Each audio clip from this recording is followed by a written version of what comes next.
সে বাড়িতে যে একটা খঞ্জর বানালো, মাকবাদাতুহু ফি ওয়াসাতিহি, যে খঞ্জরের হ্যান্ডেল হচ্ছে মাঝখানে, দুই দিকে ধারালো ছুরি। এটার ধার দেয় আর কয়, ওমর তোরে আমি বুঝাবো। প্রতিদিন ধার দেয়। সাইয়েদনা ওমরে ফারুক মসজিদে নববীর ইমাম, ওয়া কানু ইউসাল্লুনা বিগালাস, তখন ওনারা অন্ধকারে নামাজ পড়তেন আউয়াল ওয়াক্তে। আমরা তো দেরি করে পড়ি। আউয়ালু মা ইউহাসাবু বিহিল আবদু ইয়াউমাল কিয়ামাতি আস-সালাহ, কিয়ামতের দিন সর্বপ্রথম হিসেব নেওয়া হবে নামাজের, সালাতের। সালাত চিনেন তো? কুরবানির গোশত খাওয়ার মাঝখানে যেটা খায় ওটা, হ্যাঁ, এটারে বাংলায় আমরা নামাজ বলি। কি বলি? নামাজ। বিশ্বনবী ইন্তেকাল করবেন, রূহ বের হয়ে যাচ্ছে, দুই তিনটা শব্দ বললেন, এর মধ্যে একটা ছিল সালাত। আর সালাত, উম্মতেরা নামাজ, নামাজ, নামাজ ছেড়ে দিও না। আমা মালাকাত ঈমানুহুম।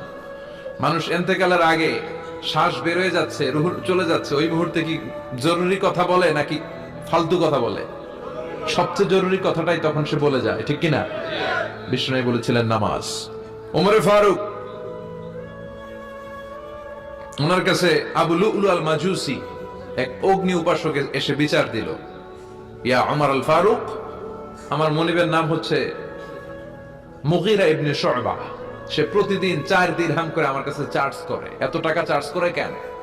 উনি জিজ্ঞেস করলেন, তুমি কি কাম পারো? আমি খঞ্জর বানাইতে পারি। খঞ্জর চিনেন? ছোট্ট ছুরি আরবরা পকেটে রাখে। আমি খঞ্জর বানাইতে পারি। খঞ্জর বানাতে পারো? মদিনায় তো কেউ বানাতে পারে না, তুমি খঞ্জর বানাইতে পারো? তুমি তো অনেক টাকার মানুষ মিয়া, তোমার মনিব তো অল্প টাকায় চার্জ করছে, এটা দিতেই হবে। আবু লুলু কয়, ওমর তুমি সবার জন্য এত নরম, আমার জন্য গরম, তোমার আমি বুঝাবো।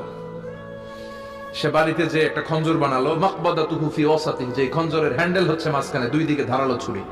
এটার ধার দেয় আর কয়, ওমর তোরে আমি বুঝাবো। প্রতিদিন ধার দেয়। সাইয়েদনা ওমরে ফারুক মসজিদে নববীর ইমাম, ওয়া কানু ইউসাল্লুনা বিগালাস, তখন ওনারা অন্ধকারে নামাজ পড়তেন আউয়াল ওয়াক্তে। আমরা তো দেরি করে পড়ি। সুন্নাহ অনুযায়ী আগে আগে পড়া ভালো। আপনি মসজিদুল হারামে গেলে দেখবেন যে কত আগে ফজর পড়ে। ফজরের 1-1.5 ঘন্টা পরে সূর্য ওঠে, ঠিক কিনা? তো সে একবার ছদ্মবেশে ফজরের সময় প্রথম কাতারে যে হাজির, আসলে কিন্তু মাজুসি, সূর্যের পূজা করে। খঞ্জরটা নিয়ে এসে দাঁড়ালেন। ওমরে ফারুক ফজরের সময় ঢুকলেন, বললেন আকিমিস সালাহ, একামত দাও। একামত দেয়া হলো। ওমরে ফারুক আল্লাহু আকবার বলে অন্ধকারে ফজরের সালাত শুরু করলেন। প্রথম রাকাত যখন পড়ে ফেললেন, রুকুতে যাবে, ইন দা মিন টাইম সে খঞ্জর বের করে ওমরে ফারুককে 3টা স্টেবিং করেছে। একটা নাভিতে মারার সাথে সাথে নাভিটা কেটে গেল, আর একটা এই পাশে পাজরে, আর একটা পেটের মাঝখানে, পেটও কেটে গেল। ওমর ফারুক বললেন, কাতালানি আল কালব, এক কুকুর আমারে মেরে ফেলেছে। ওমর ফারুককে পিছনে নিয়ে যাওয়া হলো। আব্দুর রহমান ইবনে আউফকে টেনে ইমামতির জায়গায় নেওয়া হলো। আর সে কাতারের মাঝখান দিয়ে খঞ্জর ঘুরাতে ঘুরাতে আগাতে লাগলো। ওর খঞ্জরের আঘাতে 7 থেকে 8 জন সাহাবী স্পট ডেথ, জায়গায় শেষ। ওমর ফারুক বেহুশ। ওনার মুখে দুধ দেয়, দুধ ওই নাভি দিয়ে বের হয়ে যায়। নাভিজ দেয়, নাভিজ পেট দিয়ে বের হয়ে যায়। রাষ্ট্রীয় চিকিৎসকরা বুঝতে পারলো উনি আর বাঁচবে না, বেহুশ। সবাই দাঁড়িয়ে আছে। কি হয় আমাদের আমিরুল মুমিনিনের? 10টি বছর তিনি অর্ধ পৃথিবীর শাসন করেছেন, উনার ভয়ে বাঘে মহিষে এক ঘাটে পানি খেত। হুশ ফেরার পরে ওমরে ফারুক বলেন, আমারে মারছে কে? আমার কি অবস্থা, বাঁচবো কিনা? আমার ছেলে আব্দুল্লাহ কোথায়? আব্দুর রহমান কোথায়? আমার বিবিরা কোথায়? কত সম্পদ আমার আছে, কোথায় গেলে ভালো চিকিৎসা পাওয়া যাবে? কিচ্ছু সে বলে না। হুশ ফিরার পরে ওমরে ফারুকের প্রথম প্রশ্নটা ছিল, আসল্লান্নাস, আসল্লান্নাস, আমার দায়িত্বে, আমার নেতৃত্বে যে ফজরের একটা নামাজ শুরু হয়েছিল, এটা কি ঠিক মতো শেষ হয়েছিল? আসল্লান্নাস, মানুষের নামাজটা পড়ছিল, এক রাকাতের দায়িত্ব পালন করতে পেরেছে, এরপর হুশ নাই। বাকি এক রাকাতের কি হয়েছে? মুসল্লিদের কি হয়েছে? সালাতটা ওয়াক্ত মতো হয়েছে কিনা? আসল্লান নাস, এটা ছিল ওমরে ফারুকের প্রশ্ন। সুবহানাল্লাহ কইবেন না? তাহলে এই সালাতের গুরুত্ব আছে না নাই? সর্বপ্রথম এই সালাতের ব্যাপারে in the day of judgement আমাদেরকে প্রশ্ন করবে কে? সালাতে কায়েম করো, সালাতে কায়েম করো, হবে সম্মানী তুমি, হবে জান্নাতি তুমি, হবে সম্মানী তুমি, হবে জান্নাতি তুমি, দিবে কাল হাসরে শীতল ছায়া আরশে আজিম। রব্বিয়াল আলা রব্বিয়াল আযীম রব্বিয়াল আলা রব্বিয়াল আযীম। সুবহানাল্লাহ পড়েন। এজন্য নামাজ নামাজ, এই নামাজ যাতে মিস হয়ে না যায়। সব মিস হতে পারে, নামাজ মিস হতে পারে না। আল্লাহ তুমি বুঝার তৌফিক দান করো। পাপ নাই, গুনাহ করি নাই, এরকম কেউ আছি? কথা বলেন। কত পাপ করছি কোনো হিসাব আছে? পৃথিবীর কেউ না জানলেও জানে কে? আমাদের পাপগুলো ক্ষমা করে কে? চিল্লায় বলেন কে? আল্লাহ ডেকে বলে, গোলাম আমি হলাম গাফিরুদ যামব কাবিলুত তাওব। আমার কাজ হলো ক্ষমা করা, আমার কাজ হলো তওবা কবুল করা। শয়তানের কাজ হলো ওয়াসওয়াসা দেওয়া, আমাদেরকে ভুল পথে নিয়ে যাওয়া। আর আমাদের কাজ হলো ভুল করে ফেলা, আল্লাহর কাজ হলো ভুলগুলো মাফ করে দেয়া। আল্লাহ ডেকে বলে, গোলাম তোরা যদি ভুল না করতি, তোরা যদি পাপ না করতি, তোরা যদি অন্যায় না করতি, তোদেরকে ধ্বংস করে দিয়ে এমন একটা জাতি আমি এই দুনিয়ার বুকে তৈরি করতাম যারা সকালবেলা ভুল করে দুপুরে মাফ চাইতো, দুপুরে ভুল করে রাত্রে মাফ চাইতো, আজকে ভুল করে আগামীকাল মাফ চাইতো। আর আমি আল্লাহ গুনাহগুলো তাদের সব ক্ষমা করে দিতাম। ক্ষমা করে দিতে আল্লাহর বড্ড ভালো লাগে।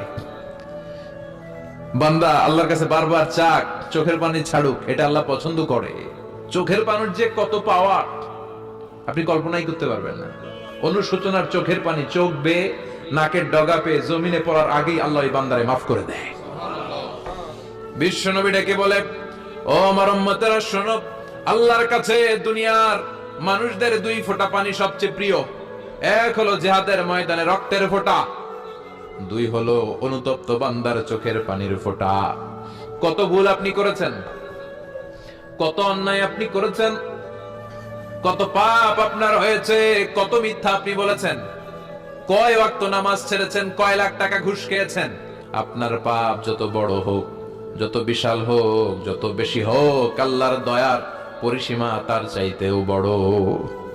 আপনার পাপ, আপনার অন্যায়, আপনার জুলুমগুলো যদি হয় খালের পানির সমান, বিলের পানির সমান, আল্লাহর দয়া সাগরের পানির সমান। আপনার পাপ যদি হয় সাগরের পানির সমান, আল্লাহর দয়া মহাসাগরের পানির সমান। আপনার পাপ আর অন্যায় যদি হয় পাহাড়ের সমান, আল্লাহর দয়া আকাশের সমান। আপনার পাপ যদি হয় আকাশের সমান, আল্লাহর দয়া আরশের সমান। এজন্য আল্লাহ বললেন, ইয়া আইয়ুহাল্লাযীনা আমানু তুবু ইলাল্লাহি তাওবাতান নাসুহা। ও আমার গোলাম, তুই তোর নিজেরে যত বেশি ভালোবাসিস তার চেয়েও আমি তোরে বেশি ভালোবাসি। তোর বাবা মা তোরে যত বেশি ভালোবাসে তার চেয়েও আমাদেরকে বেশি ভালোবাসে কে? আল্লাহ বললেন, ভালোবাসারে তৈরি করার পরে আমি 100 টুকরা করলাম। চিল্লায় বলেন কয় টুকরা? 99 টুকরা ভালোবাসা আমি আল্লাহ নিজের মধ্যে রেখে দিলাম। 1 টুকরা ভালোবাসা গোটা বিশ্বের সবার মধ্যে আমি ভাগ করে দিলাম। 1 টুকরা ভালোবাসা পেয়ে আমাদের অবস্থা দেখছেন? আল্লাহ যদি 1 টুকরা না দিয়ে আমাদের 30 টুকরা দিত, কথা কন, 1 টুকরা না দিয়ে 80 টুকরা দিলে কি হইতো? এজন্য আল্লাহ ডেকে বললেন, গোলাম আমি যে তোদের কত ভালোবাসি তোর ধারণা নাই। চোখের পানি ছাড়, গুনার কথা স্মরণ কর, তওবা কর। তওবার মতো তওবা করলে সব গুনাহ মাফ করে দিতে পারে কে? আল্লাহ। বিশ্বনবী বলে, আমার কোনো গুনাহ নাই, তারপরেও প্রতিদিন 70 বারেরও বেশি আমি তওবা করি। আল্লাহে ইন্নী আস্তাগফিরুল্লাহ ওয়া আতুবু ইলাইহি আকসার মিন 70 মাররা। Could you imagine that? কল্পনা করছেন কোনদিন যে নবীর গুনাহ নাই, ওই নবী তওবা পড়ে প্রতিদিন 70 বার, আকসার 70 বারেরও বেশি। বিশ্বনবী 70 বারের বেশি বললে আমাদের পড়া দরকার কয়বার? আর আমরা প্রতিদিন পড়ি কয়বার? কথা কন। আমাদের ভুল হবে, ভুল হতে সমস্যা নাই, ভুল হওয়াই মানুষের স্বভাব। কিন্তু ভুল হওয়ার পরে ভুলের উপর অটল থাকা যাবে না। শয়তান আর মানুষের মধ্যে এই মৌলিক পার্থক্য। শয়তান ভুল করে ভুলের উপরে আছে, ঠিক কি না? ক্ষমা চায় নাই। কিন্তু আমরা সকালে ভুল করলে দুপুরে মাপ চাই কার কাছে? 19 সালে ভুল করলে 20 সালে মাপ চাই কার কাছে? মৃত্যুর আগ পর্যন্ত আমরা ক্ষমা চাইলে ক্ষমা করে দিবে কে? সব সময় 24/7 তওবার দরজা খোলা, 2টার সময় ছাড়া। ভালো করে মনে রাখবেন, মুখস্থ ঠোঁটস্থ যেন থাকে। 2টার সময় তওবা কবুল হয় না। চিৎকার করে বলেন কয় সময়? এক হলো বাদাল গারগারা, গরগরানি যখন আসে, মালাকুল মাউত যখন চলে আসে, মালাকুল মাউতরে যখন দেখে ফেলবেন তখন তওবা কবুল হবে নাকি? কথা কন। ফেরাউনের নাম শুনছেন? ওরা যখন আল্লাহ লোহিত সাগরে ডুবাইয়া পানি খাওয়াইতে লাগলো, পানি খাইতে খাইতে পেটটা হয়েছে এত বড়, আর পানি খাইতে পারে না। এরপর হাত তুলে কয় আনামিনাল মুসলিমিন, কোরআনের আয়াত, আনামিনাল, হাত তুলে কয় আমি মুসলমান। ফেরাউন হাত তুলে কয় আনামিনাল মুসলিমিন। আল্লাহ কয় টাইম ইজ আপ, দেরি করছস, অনেক সময় দিলাম, অনেক সুস্থ রেখেছি, ক্ষমতা দিয়েছি, দাপট দিয়েছি, তখন যদি ঘাটটা নত করে, মাথাটা নত করে একবার ক্ষমা চাইতি, ফেরাউন তোরেও ক্ষমা করে দিতাম। কিন্তু সময় শেষ হওয়ার পরে আমি মুসলমানদের অন্তর্ভুক্ত বললে কোনো লাভ হবে নাকি? আল্লাহ বলল সময় নাই, সময় শেষ। কারণ মুসা আলাইহিস সালামের চাচাতো ভাই অনেক দাওয়াত দিল, জাকাত দে, কারণ জাকাত দিব না, এই সম্পদ আমি কামাইছি, আল্লাহ দেয় নাই। মুসা আলাইহিস সালাম বললেন তাহলে আযাবের অপেক্ষা কর, আযাব চলে আসে। আল্লাহ বলেন মুসা সেফ জোনে যাও, সরো, এখনই আযাব। ফাখাসাফনা বিহি ওয়া বিদারিহিল আরদ, পুরো ফাইয়ুমের জমিনটার আল্লাহ কাঁপিয়ে দিলেন, আর কারুনকে সহ পুরো সম্পত্তি তার জামিনের ভিতরে দাবিয়ে দিলেন। হাঁটু পর্যন্ত কারণ দেবে যায়, ভাবছে উঠে যাবে, কোমর পর্যন্ত দেবে যায়, ভাবছে উঠে যাবে, গলা পর্যন্ত যখন দেবে যায় আর সুযোগ নাই। কয় মুসা আমার সব সম্পত্তি তোরে আর তোর আল্লাহরে দিয়ে দিলাম, আমারে বাঁচা, আমারে সব সম্পত্তি তোর আর তোর আল্লাহর, আমারে খালি বাঁচা, চাচা আপন প্রাণ। আল্লাহ বলে সময় শেষ। তার মানে বাদাল গারগারা তওবা কিন্তু আর কবুল হয়। এই হলো একটা। নাম্বার 2, বাদা তুলুই শামস মিন মাগরিবিহা, প্রতিদিন চাঁদোলাতে সূর্য কোন দিক দিয়ে ওঠে? কথা কয় না? পূর্ব দিকে। কিয়ামতের আগ দিয়ে সূর্য আর পূর্ব দিকে উঠবে না, পশ্চিম দিক থেকে উঠবে। যেদিন প্রভাতে পশ্চিম দিক থেকে সূর্য উঠবে, ওই দিন থেকে তওবার দরজাটারে বন্ধ করে দিবে কে? আল্লাহ। তার আগ মুহূর্ত পর্যন্ত জীবনে যত গুনাহ করেছি, অন্যায় করেছি, চোখের পানি ছেড়ে ক্ষমা চাইলে ক্ষমা করবে কে? শয়তান আল্লাহরে চ্যালেঞ্জ দিছে, আল্লাহ তুমি আমারে জাহান্নামে পাঠাবা, আমিও তোমার বান্দা করে লই একসাথে জামাতে ঢুকমু, একা ঢুকবো না, একা যাব না, তোমার বান্দাদেরকে সবগুলারে জাহান্নামী বানায়া তারপরে ঢুকমু। তোমারে চ্যালেঞ্জ দিলাম, একটারও জান্নাতে ঢুকাইতে পারবা? আল্লাহকে তুই আমার চ্যালেঞ্জ দিলি, আমি তো সব রাজার বড় রাজা, মহারাজা, আমারে চ্যালেঞ্জ দেশ, এত সাহস পাইলি কই? তুই আজীবন ওয়াসওয়াসা দিয়ে পাপ কাজ করাবি, একদিন তাফসীর মাহফিলে এসে আমার বান্দা ক্ষমা চাবে, আমি মাফ করে দেব, তুই কি করবি? আজীবন অন্যায় করবে, আজীবন পাপ করবে, জুলুম করবে, একদিন চোখের পানি ছেড়ে আমার কাছে কান্নার মতো কান্না করলে আমি সব গুনাহ মাফ করে দেব।